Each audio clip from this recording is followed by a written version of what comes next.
Now you really have to pity the person who wants to get a 1500 series pickup because there are so many options and all of them are really competitive, but you get one thing in common. They all have massive grills. It's a lot of grill. But anyway, this is the 2016 Ford F150, and it continues on, the successes that this generation of truck has had for the past few years. Now, no major significant changes for 2016. You still have 4 engine choices. There's a naturally aspirated 3.5 liter V6, there's a twin turbo 3.5 liter V6, there's a twin turbo 2.7 liter V6, and there's a naturally aspirated V8.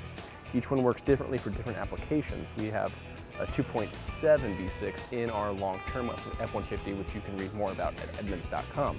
Now there's a lot of different configurations for these trucks in terms of bed length and cab sizing and wheels and four-wheel drive and trailer tow package, and it's really hard to go over each one and compartmentalize each one because there's simply so many.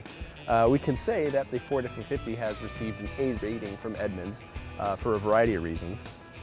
The structure of the truck is aluminum instead of steel, which other trucks still use, and aluminum comes with the benefit of making the truck lighter, which would make it more fuel efficient, but the downside is any repairs will be more costly.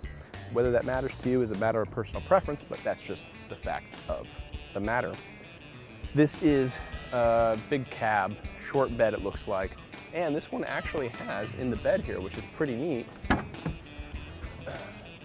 these optional ramps, which is a pretty cool little tool. Now, let's take a look inside. Inside the F-150, it's a pretty typical layout as what you'd expect. Let me see if I can get those gauges back on. 2 analog gauges, a couple up top as well, and then a digital suite right in the center here. Now, inside you have your 4-wheel drive controls right here next to the stereo, and your trailer sway controls. Actually, this is your trailer backup controls, so this will help you when you're backing up with a trailer. This is an assist tool to help you make that easier, and your brake controls right there.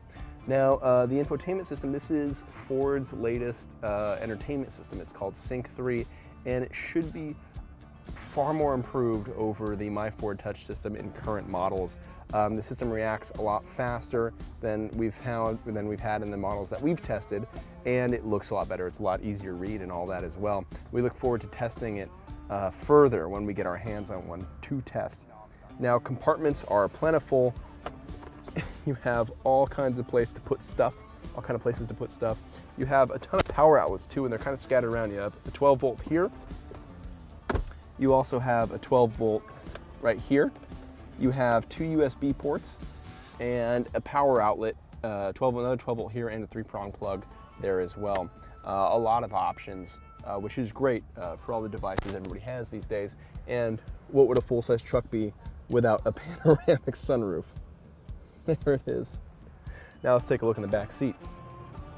All right, and here we are in the back seat of the Ford F-150. There is a lot of space in these full-size pickup trucks, as you can see by looking at the floor and the legroom I have here. I can really stretch out back here, which is nice. Tons of headroom too, despite having the sunroof, which is also a nice thing, and more power outlets. Now you have rear vents, but you don't have rear AC controls, which is a bit of a bummer, but I'm sure they're optionable. You have a 12 volt and a 3-prong plug, if I can figure out how to open it, right there. This is fully equipped with a lot of space for 5 full-size adults, and plenty of power outlets for all their devices, phones, laptops, and what have you. And that's it for the interior. To find out more about the F-150, including why it received an A rating, be sure to visit Edmunds.com.